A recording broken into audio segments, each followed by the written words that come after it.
19 minutos, continuamos con esta jornada informativa analizando los hechos, teniendo personajes aquí en Mañanas Blue 10:30 de la mañana. Y Ana Cristina, vamos a hablar de un hecho pues que tiene que ver con la violencia y el conflicto colombiano. Una sentencia que se conoció hace pocas horas. El juzgado sexto penal del circuito de Antioquia ordenó la captura y condenó a 11 años y 3 meses a 7 funcionarios de Chiquita Brands y su filial Banadex por financiar a paramilitares de la Casa Castaño por servicios de seguridad. Siempre se dijo, no, nos estaban extorsionando, estos pagos que hicimos fueron simplemente por extorsión, pero realmente era un pago que se sabía y que al final engrosaron las filas de las autodefensas de Colombia y en el Magdalena Medio. Y hoy la justicia pues toma esta decisión que, como lo decía, es un secreto a voces, eso ya se sabía. De hecho ya hay una condena en Estados Unidos por este tema. Sí, de hecho, Jennifer, precisamente el Departamento de Justicia de los Estados Unidos sancionó a Chiquita Brands con el pago de $25 millones porque se dio cuenta que Chiquita Brands le estaba pagando a la Casa Castaño, a la SAUC, les estaba pagando, a pesar de que desde el año 2001 los Estados Unidos había incluido a la SAUC en la lista de terroristas, y se dieron cuenta, y pues por eso fue la sanción de $25 millones. Chiquita Brands le pagó a las Autodefensas Unidas de Colombia entre 1997 y 2004 le habría pagado $1.7 millones a los paramilitares. Hay algo muy importante que quisiera destacar de lo que dice la juez Diana Lucía Monsalve, y es que la empresa no tomó absolutamente ninguna medida para mitigar ese riesgo. Pues el departamento de Antioquia, que es el departamento con más víctimas en el registro único de víctimas en toda Colombia, y de Antioquia, el Urabá es de los lugares más victimizados por el paramilitarismo. Entonces, digamos que este es un paso muy importante para la justicia con las víctimas, que deben ser reparadas además. Pues vamos a hablar con Ignacio Gómez, nuestro colega, director de Noticias 1 y una de las personas que más le ha puesto cuidado a este tema, le ha hecho seguimiento, investigaciones, artículos, etcétera, etcétera. Gracias, Ignacio, por estar con nosotros. Bienvenido a Mañanas Blue. Es un placer estar con ustedes, muy amable por tenerme en su audiencia. Y mire, nosotros estamos hablando de esta decisión de la justicia colombiana, pero lo mencionaba yo, ya había habido una decisión de la justicia estadounidense por haber realizado 100 pagos ilegales a las Autodefensas Unidas de Colombia. ¿Cómo tomar entonces esta decisión en nuestro país, en donde se cometieron tremendos actos, en donde tuvimos masacres, desplazamientos, todo tipo de violencias contra la población, y hasta hoy se tiene esta condena? Ignacio, no sé si me está escuchando, Ignacio. Recién el saludo, creo que tenía mala señal. Sí, creo que está fuera del país y está siendo complicado. ¿Está fuera del país? Sí, está fuera del país, pero bueno. Puede estar cerca de una ventana, cerca al router, esas son como las recomendaciones. Las comunicaciones por WhatsApp, ¿qué tal son? A mí me parece que las comunicaciones por WhatsApp a veces oyen mejor que con el teléfono, pero creo que acá no. Hay internet. Y cuando no hay internet, Ana Cristina. Jennifer, mientras recuperamos la comunicación con el colega Ignacio Gómez, que es un gran periodista, vale la pena resaltar los nombres de estas personas que fueron condenadas. Los condenados son Charles Dennis Kaiser, el director de operaciones es de Chiquita Brands; John Paul Olivo, excontralor de la empresa; Alberto Jacoman Hasbun, hondureño, que es excontralor de la empresa; Reinaldo Elías Escobar de la Hoz, que era asesor jurídico de la empresa; Álvaro Acevedo González, exgerente de Banadex, filial de Chiquita Brands; José Luis Valverde, costarricense él, ex representante legal de la empresa; y Víctor Julio Buitrago, jefe de seguridad de Chiquita Brands. Entonces, por ahora son esos nombres. Hay otros que quedaron exonerados, pero pues vale la pena repetir esos nombres, pues porque esto es de una historia de una empresa que tuvo un contacto abierto con paramilitares, y precisamente Ignacio Gómez escribió inclusive para The New York Times, escribió un artículo en el op-ed que decía, en la edición abierta que se tiene para periodistas y personas de todo el mundo, escribió un artículo muy bueno, les sugiero que lo busquen, que se llama The Human Cost of Your Breakfast. Es of your breakfast banana, es el costo humano de las bananas que usted se come al desayuno.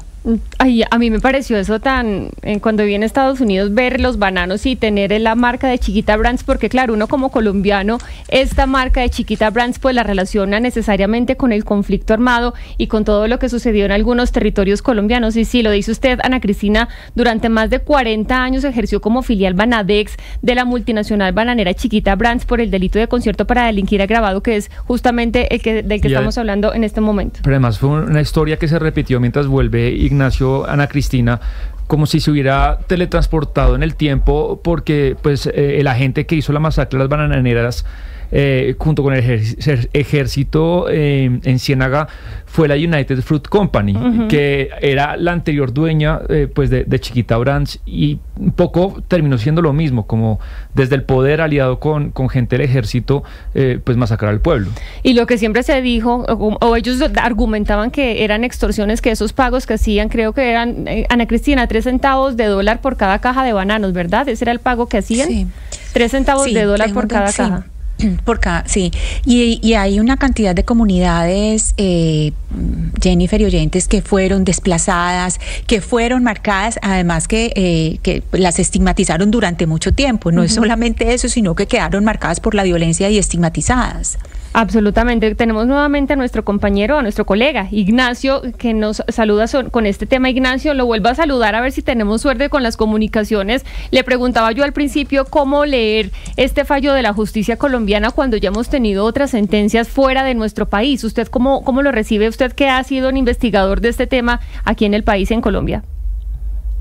No, yo creo que este fallo es determinante en todo el caso en general, a pesar de las sentencias previas, porque el primer acuerdo, o más bien el segundo acuerdo que Chiquita logra con el gobierno de Estados Unidos, con su Secretaría de Justicia, es un acuerdo en el que el Departamento de Justicia norteamericano, la justicia de Estados Unidos, se compromete a no imputar cargos criminales a los directivos de Chiquita involucrados en la negociación con Carlos Castaño. Y esta es precisamente la sanción criminal a quienes estuvieron involucrados en ese negocio. Entonces se me hace que en realidad cambia la perspectiva judicial de la historia, porque hasta el momento había sido la garantía de impunidad para los involucrados en las negociaciones que, como lo explicaban ustedes antes, condujeron a un pacto entre Chiquita Brands y las Autodefensas Unidas de Colombia para comprometerse ellos a financiar prácticamente la expansión, la conversión de las autodefensas campesinas de Córdoba y Urabá en la organización narcotraficante y paramilitar nacional que fue las Autodefensas Unidas de Colombia. Este es un fallo que realmente cambia la historia. Ignacio, usted había escrito para The New York Times el artículo mientras estábamos recuperando la comunicación, lo mencioné, el costo humano de los bananos que la gente se come en el desayuno. Hablemos de lo que pagaron las víctimas, cuál fue el costo en vidas, cuál fue el costo en desplazamiento que el Urabá antioqueño vivió por cuenta de esto que hizo Chiquita Brands.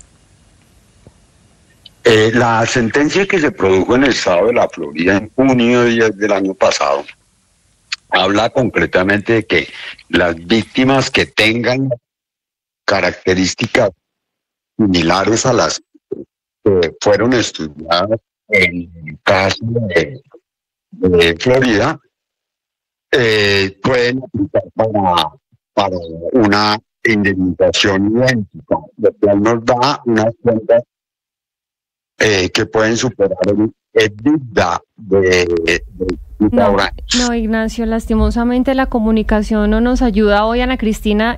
Un tema pues muy importante que tiene que ver con la historia del conflicto colombiano, con lo que sufrieron sobre todo las personas ahí en el Magdalena Medio, y donde se involucra pues a empresas privadas. Recuerdo yo uno de los puntos, Ana Cristina, usted lo debe tener también claro, uno de los puntos que eso no tiene nada que ver, pero es uno de los puntos del acuerdo de paz con las FARC, hablaba de identificar justamente a terceros involucrados, y esos terceros involucrados pues obviamente tienen que ver, entre otros, con empresas privadas. En este caso, pues estamos hablando de la justicia ordinaria, pero sin duda han tenido mucho que ver en el conflicto colombiano algunos de estos terceros. Mire, usted, Jennifer, usó involuntariamente una palabra que es muy importante en esta discusión y es la palabra puntos. Y le voy a explicar por qué. Los puntos son los lugares donde en las distintas fincas bananeras se ubican los campaneros que le van diciendo, los paramilitares tenían como esta especie de sistemas de comunicación y tienen estos sistemas de comunicación para avisarse cuando estaba pasando ciertas personas. Entonces era un sistema de control social que se llama los puntos. Por ejemplo, eso es famosísimo en Urabá, esa presencia de puntos en distintas fincas bananeras.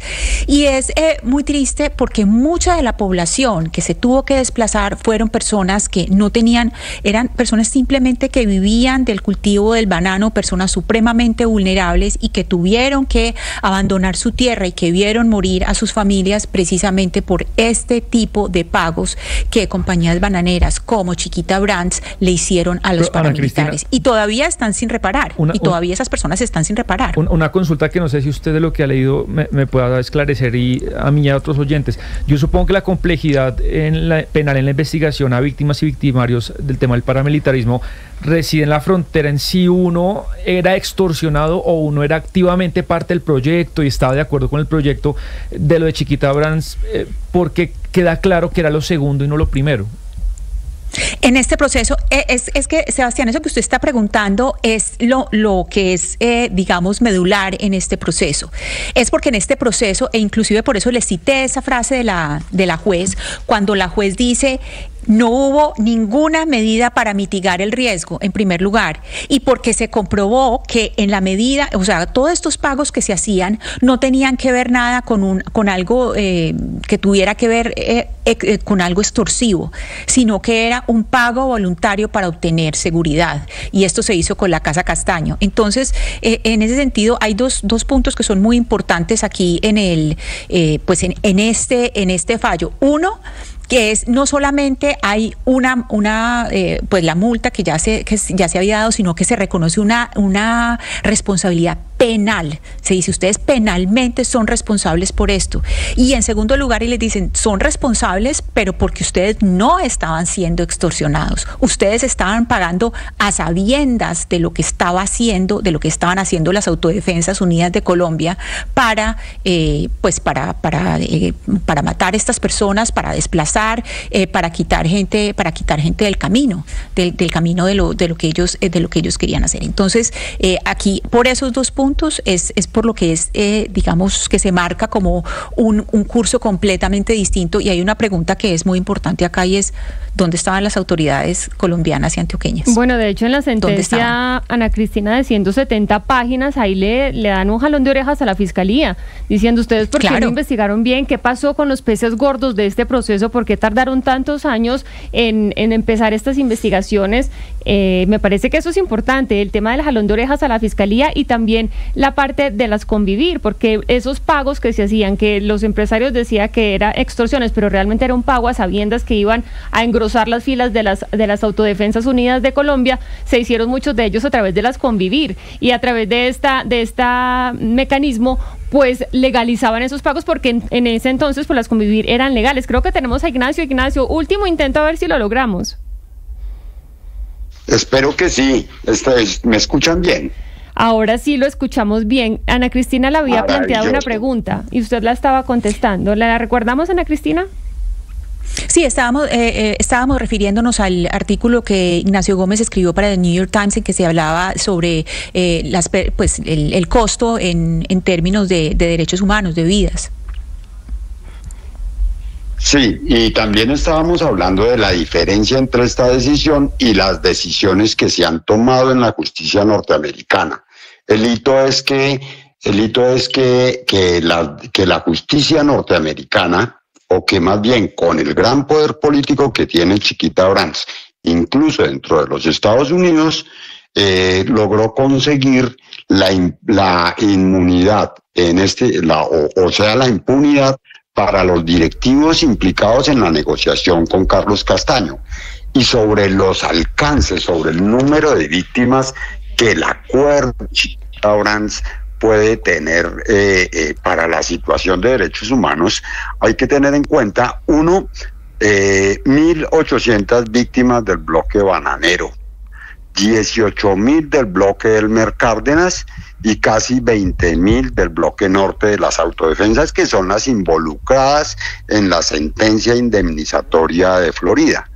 Pero las más recientes declaraciones de Otoniel sobre el tema, pues dejan en claro que las armas que fueron importadas por las autodefensas a través del puerto de Chiquita-Brands fueron utilizadas tan lejos como en la masacre de Mapiripán en los Llanos Orientales. Entonces el impacto de esa colaboración por la que ahora están siendo castigados penalmente los directivos de Chiquita es inmenso, y las víctimas mortales, solo las mortales, sin contar el despojo de tierras o el exilio de mucha gente, podrían pasar de 60.000. Ignacio, ahorita mientras usted se conectaba, hablábamos de la diferencia entre pagarle a grupos paramilitares por estar extorsionado o pagarles por incluso estar de acuerdo con el proyecto y participar en el proyecto. De lo que usted ha visto del material probatorio, ¿por qué la justicia determina de manera tan firme que se llega a lo segundo?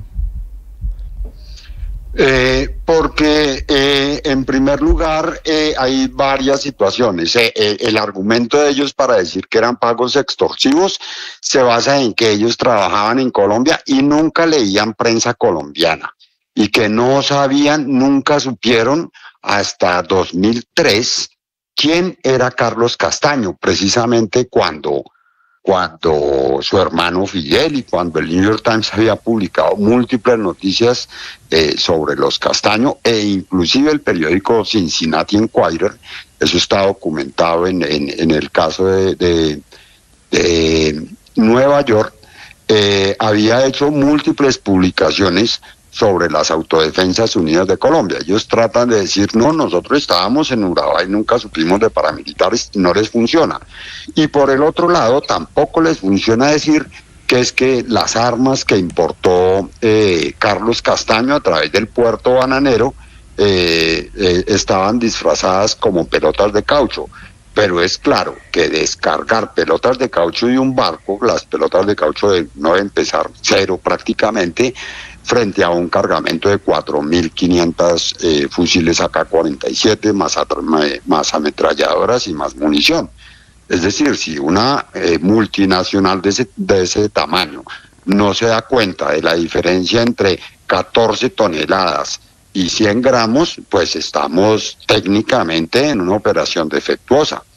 Y múltiples circunstancias, entre otras el hecho de que la reunión de Charles Kaiser en marzo de 1997 en la Casa de los Horrores de Castaño en Medellín fue la que, digamos, formalizó el acuerdo de los 3 centavos de dólar, de manera que ellos en su contabilidad sabían que de cada caja de banano exportada había $3 que estaban siendo utilizados para amplificar un proyecto paramilitar de carácter mortal en todo el país, aquí en Colombia.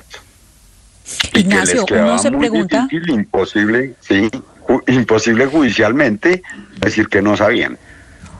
Sí, y uno se pregunta, Ignacio, y eso pues usted lo ha seguido muy de cerca a lo largo de los años, ¿cuál era el papel de las autoridades nacionales y las autoridades regionales en Antioquia frente a lo que estaba pasando en Urabá? Porque pues, digamos, yo en esa época yo trabajaba en el periódico El Colombiano y esto era constante, las masacres y pues todo lo que se cubría de violencia. ¿Cuál era ese papel de las autoridades?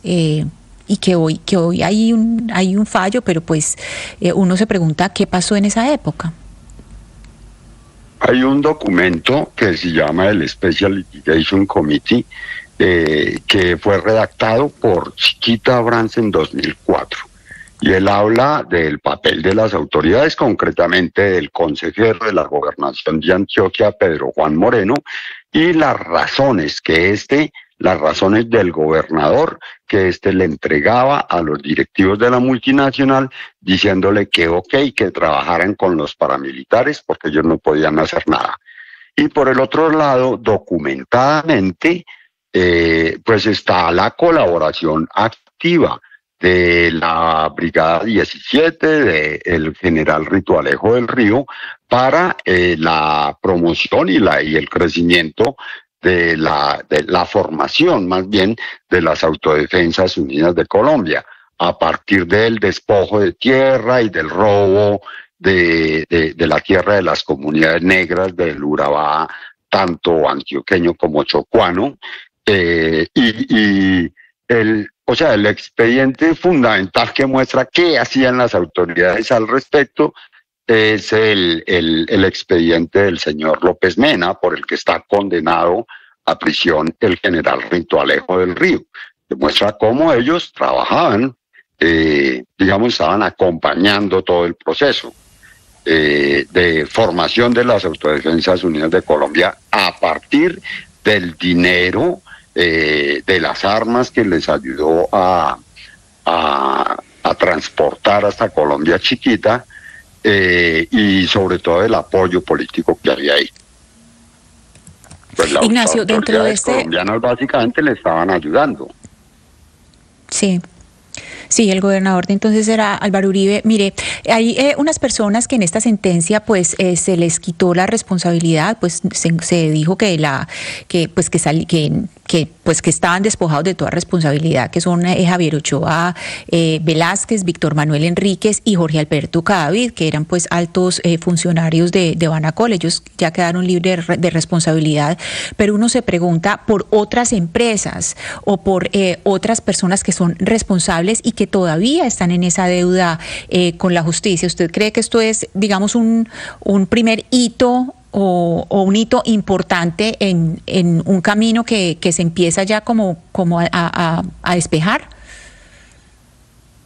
No, ya los hechos, digamos que ahí se trata como un problema de mecánica jurídica. Pues la Fiscalía planteó que el caso debía especificarse y centrarse en el caso de Banadex. Y es precisamente por eso que el caso de Banacol, que es más o menos el heredero de Banadex, que el señor Cadavid está casado con una de las hermanas del jefe paramilitar, que era Pedro Bonito, el señor Hasbún. El mismo señor Hasbún era empresario y dueño de Banacol. Tiene casos diferentes. La sentencia que nos habla del papel de Banacol en este negocio es la sentencia de Pedro Bonito en Justicia y Paz. Y por otro lado, la sentencia de ayer de Medellín nos explica bien que todo el papel y toda la financiación se centralizaba a través de Augura, de la Asociación de Bananeros de Urabá. Es decir, que no había empresa bananera que estuviera excluida de la financiación de la expansión de las Autodefensas Unidas de Colombia, pero que no hacen parte de este proceso judicial necesariamente. Tendría que haber unos procesos judiciales diferentes. Ignacio, pues gracias por estar con nosotros explicándonos un poco la importancia de esta sentencia. Como dicen por ahí, la justicia cojea pero llega. Estamos atentos entonces al desarrollo porque esto sigue según hemos leído de la sentencia y según usted nos ha explicado. Feliz día para usted o feliz tarde allí donde está. Casi que noche. Muchas gracias. Muy amables. Es un placer compartir mis ideas con la audiencia de ustedes. Muchísimas gracias, Ignacio. Y mire, otro tema que tenemos hoy en nuestra agenda noticiosa es el tema de los pasaportes, porque acá ustedes saben que